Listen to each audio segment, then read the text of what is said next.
Well, hey, friends, welcome back to Stay Forth Leadership Podcast. Jonathan here alongside Alan Briggs, and we have a very interesting conversation on deck for you today.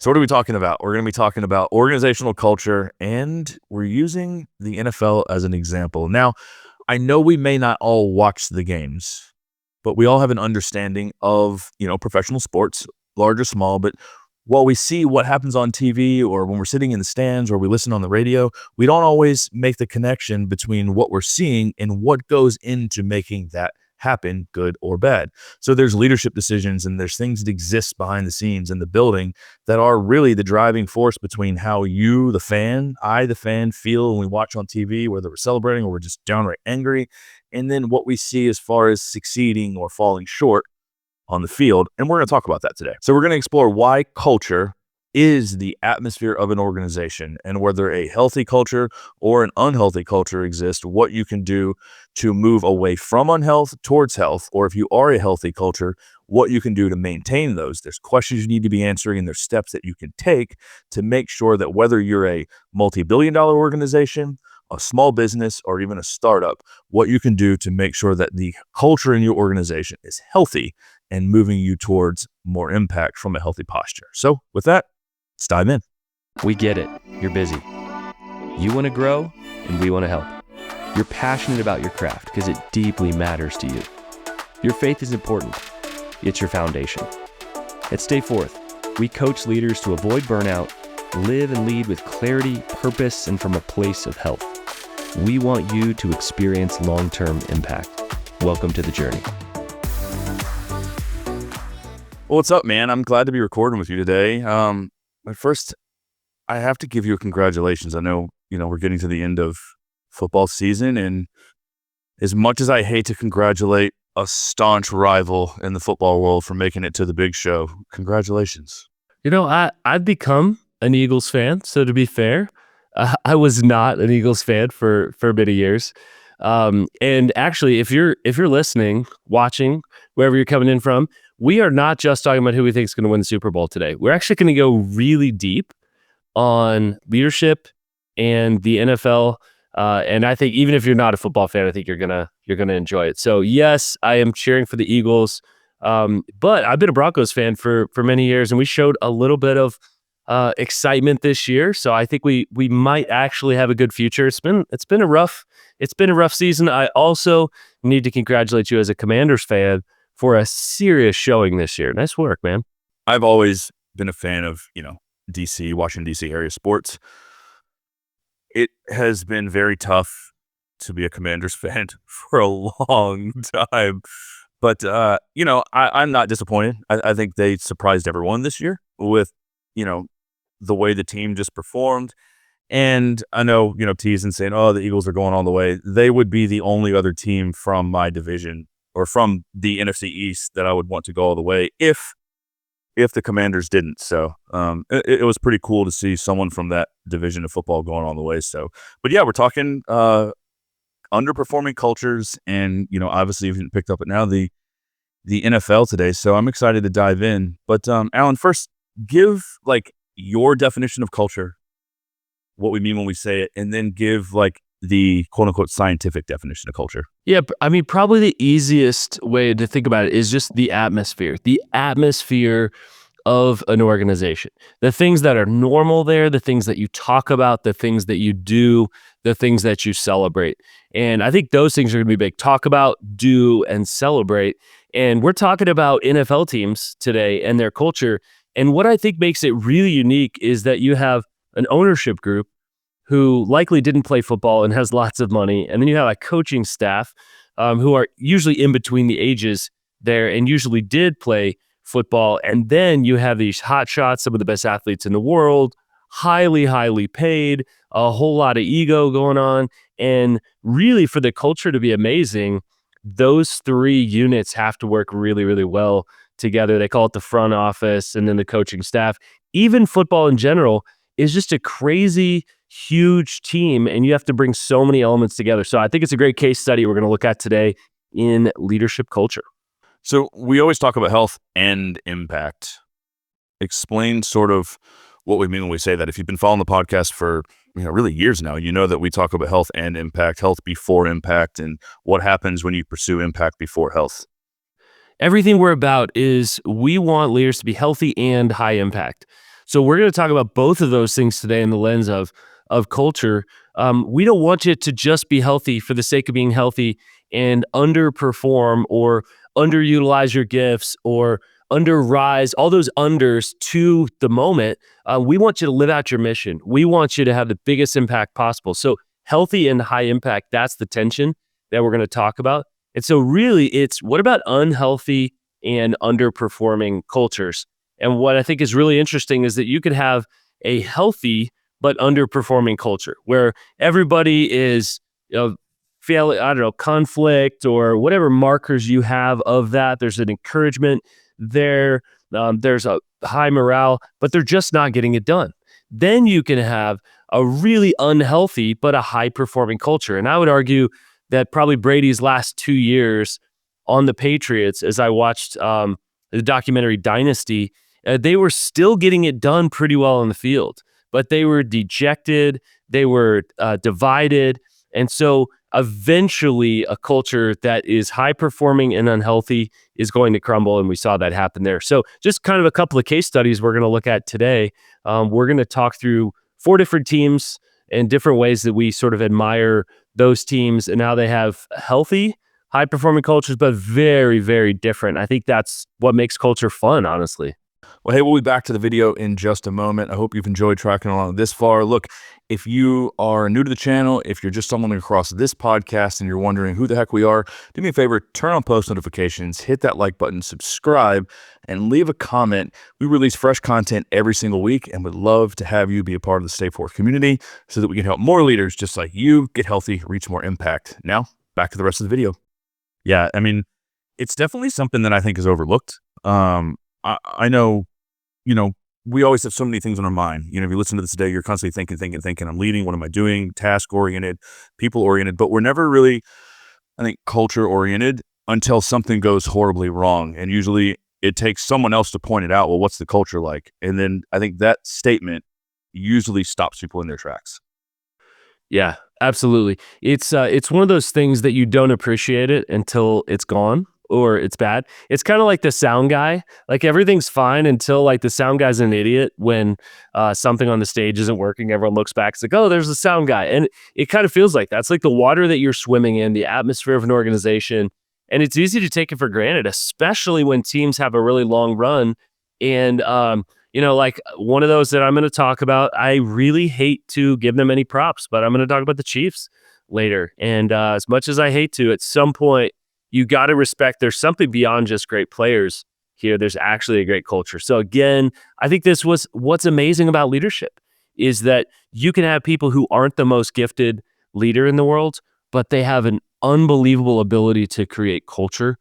And at the end of the day, culture wins. Culture wins. And I don't care how talented your team is. You got a bad culture, people are jumping off the ship. Yeah, I mean, and you will land in one of those two camps, either healthy or unhealthy or underperforming or a, healthily performing culture. But it affects every aspect of every organization, whether you're leading a $6.5 billion franchise or you're, the small family business that's been run for 50 years and you're trying to figure out how do we adapt and grow? What are the things that we've normalized? Are those healthy? Are those unhealthy? And then what do we need to do to move forward? Or you're the startup solopreneur who has a consulting business where you work with clients, it doesn't matter what level of leadership you're in. As you said, culture wins. So Alan, what do you do when the culture has been identified as either unhealthy or underperforming? The moment you realize it, you've got to call it out. There is no other way here beyond honesty to say, we've got to work on this. Here is an issue. And again, this is why clarity is huge. It can be overwhelming. What's wrong? But the moment you identify, here is what is wrong with our culture, here is what we need to fix. The question is, are you going to call that out and are you going to head toward that? I had just a phenomenal example of this. I'm going to take a couple minutes and sort of explain where my family has been for the last few weeks. My son is in his second half of 8th grade right now. And we found out right after the break, we found out that his school was structurally unsafe, i.e., his school is falling off the side of this hillside, or is cracking at least, and it's not safe for kids to be in there. So we're talking, this is a millions and millions of dollar issue. Well, it turns out that people have been not paying much attention to this at the district level for quite a while. So we're not angry as parents. Maybe a few are, but literally parents are looking for answers to go, okay, what's going on? Has this been going on for a while? Should we be concerned? And the big question, where are my kids going to go to school? So my son is now going to go to the high school, and in a matter of just a few days, I mean, 2 days, they had to figure out a plan to get 800 kids, 6th through 8th grade, through the rest of this school year. And oh yeah, the teachers to operate pretty well during that time. You could imagine, first of all, there's a big mistake made. Secondly, how do we get to that spot? Now, we are a few weeks down the line and they have figured it out beautifully.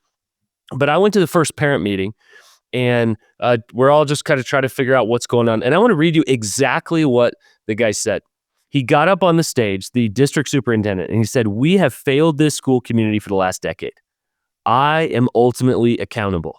We're going to try to regain your trust starting tonight." That was the intro. No, nothing like, "How you guys doing?"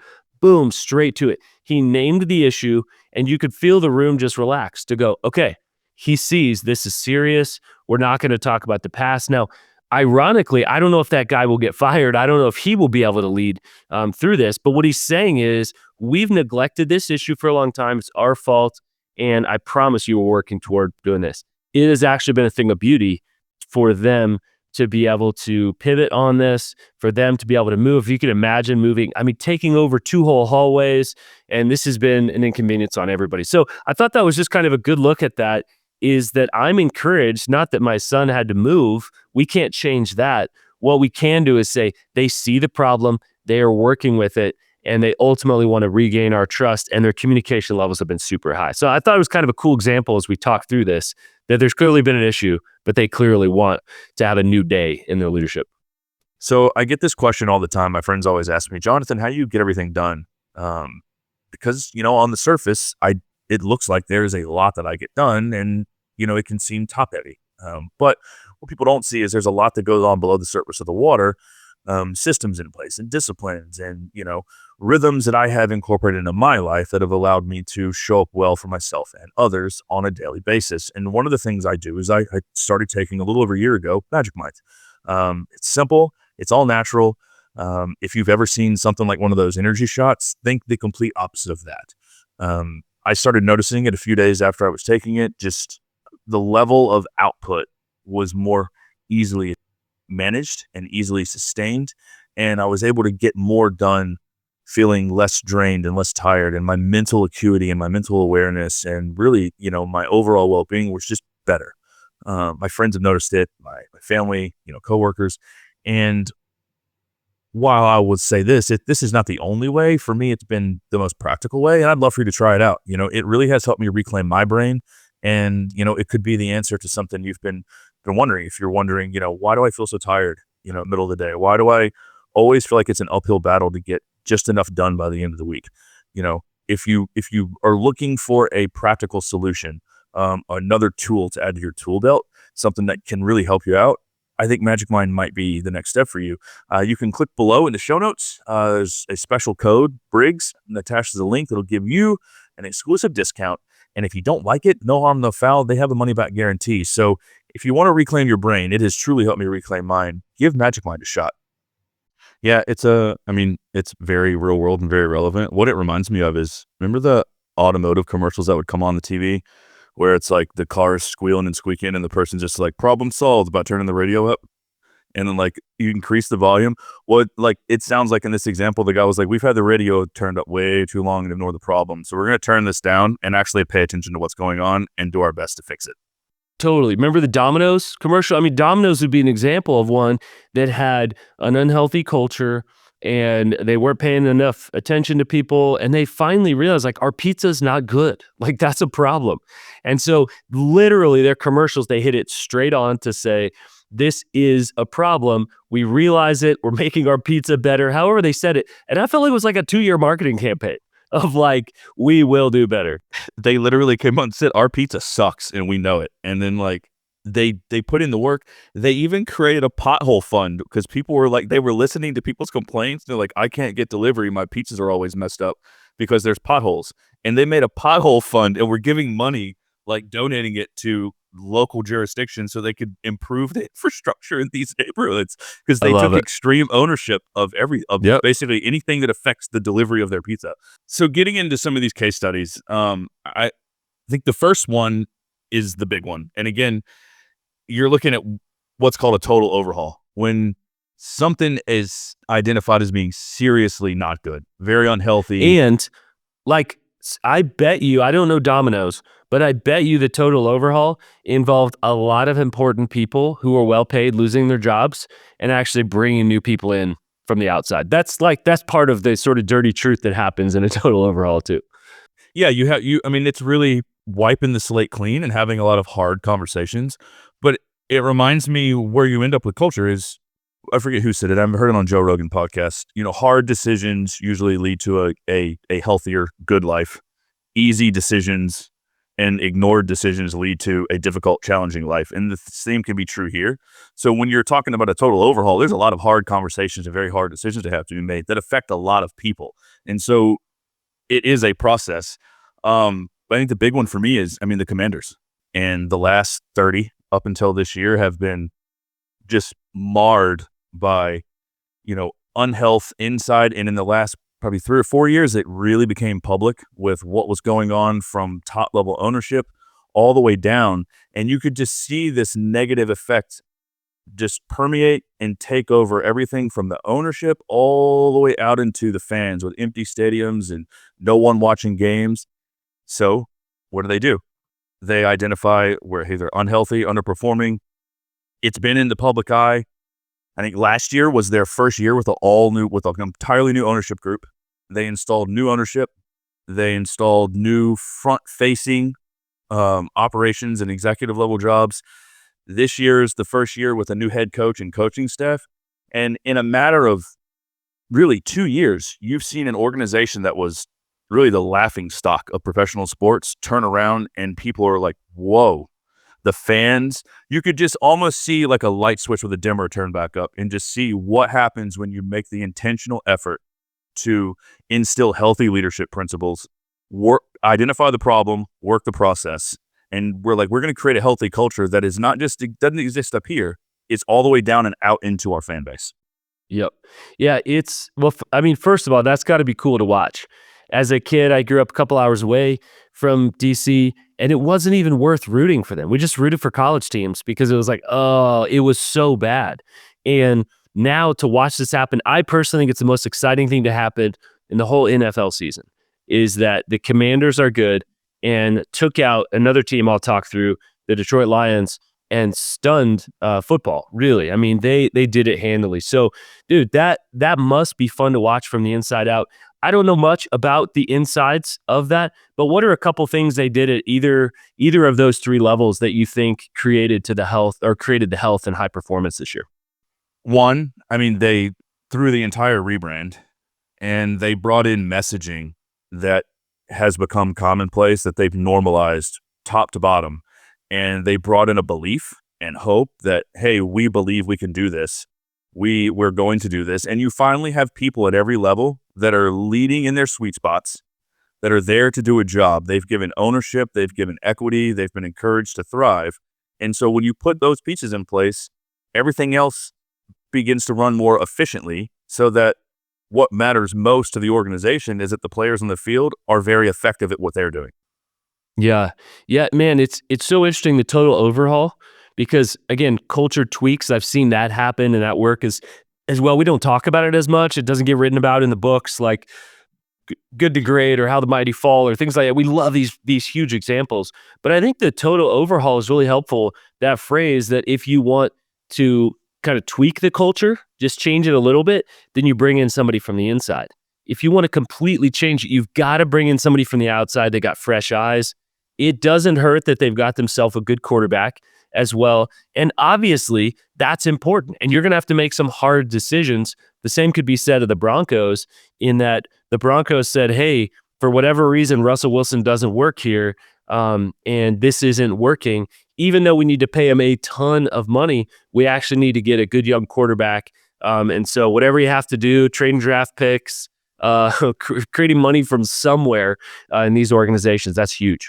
I think the simplest question and one of the simplest markers is, whether you're total overhaul, you're a massive organization, is the marker of a healthy culture is you're asking the question, then answering what must be done to make people want to be a part of this. And then you do that. And then one of the markers of that, the fruit that you see, is a culture where people want to be a part of what happens every day, from the guy that comes in and unlocks the building to, from every level through, they just show up and they want to be there because they feel seen, heard, and valued. And being a fan is voluntary. We have to remember that. Like it's a big deal for people that are spending their energy, their time, their money. I mean, literally, probably thousands of dollars a year for those, especially those season ticket holders, the people that truly are filling up the seats. It's a big deal, but it's fun to watch. I mean, again, I'm a leadership geek, and to think through all these things to go, man, why are they winning? And I'm sure they didn't just put a couple of good plays together. There's always something behind it when you see some sustained greatness going on underneath it. Oh yeah. So that's mine with the complete overall. I know you've got a few. So what are the cultures that you admire? All right, so I'm sort of pulling out my football fan to say I don't necessarily like them because a lot of these teams are on the other side from us and have whooped up on us for a while. But I have to admire the coaches and the coaching staff of these. And again, I don't know the most about football about anybody out there, but man, I admire these three coaches. First of all, Sean McVay. Sean McVay came in as maybe the youngest coach. Fact check that. Maybe the youngest coach in NFL history, or maybe it was just the youngest coach to get to a Super Bowl and win a Super Bowl. But like the dude was a kid. The dude was, I think it was 32, and came in and I mean, imagine garnering respect with players who are older than you, who have been veterans there.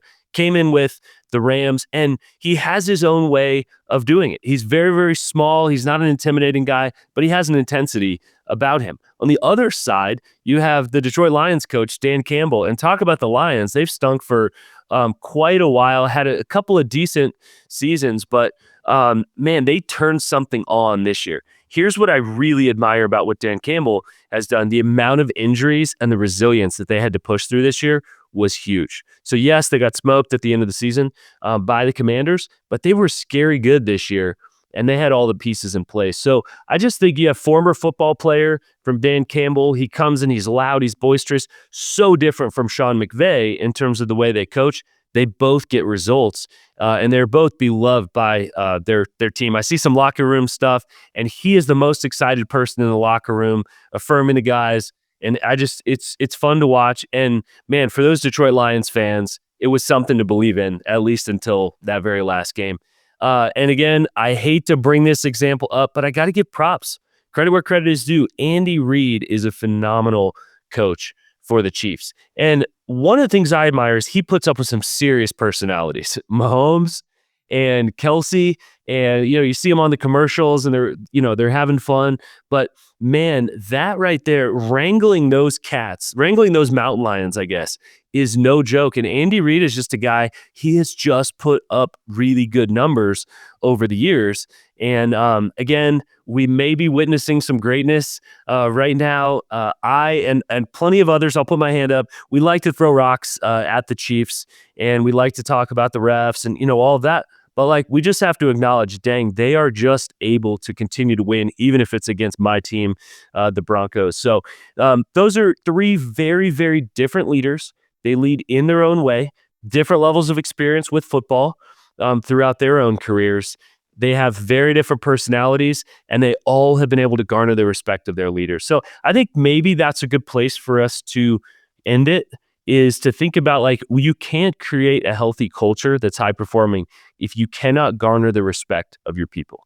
And whether that's a football team, you got 100 guys that, who are grown men, whether that's a college team, whether that, like you say, is a small mom and pop business, you've got to garner respect of people, because they'll vote with their feet. They'll leave the organization to go somewhere else if they absolutely can. And so leaders, it starts with us.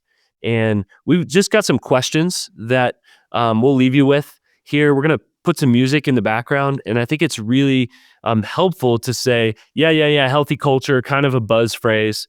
But we actually want you to evaluate these different pieces of this. Because if you lead, whether it's the culture of your family, the culture of a business, the culture of an organization, you, my friend, if you are a leader, you're a person of influence, is that health cascades down, high impact cascades down. So does unhealth, and so does that lack of high impact that you may be experiencing. So instead of just wishing you out this one, we're going to turn some music on and we're going to throw out a few questions for you. In which areas is your culture unhealthy?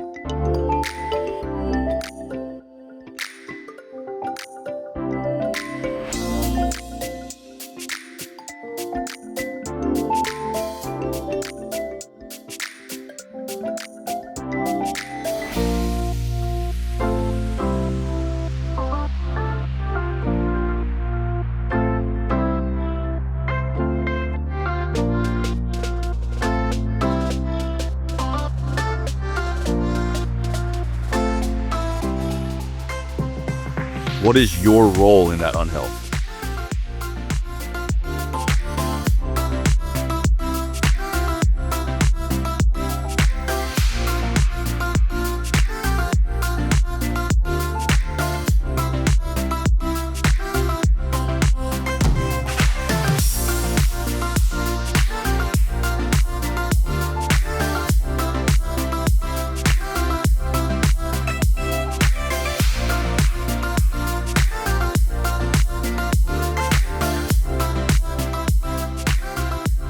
In which areas is your culture underperforming?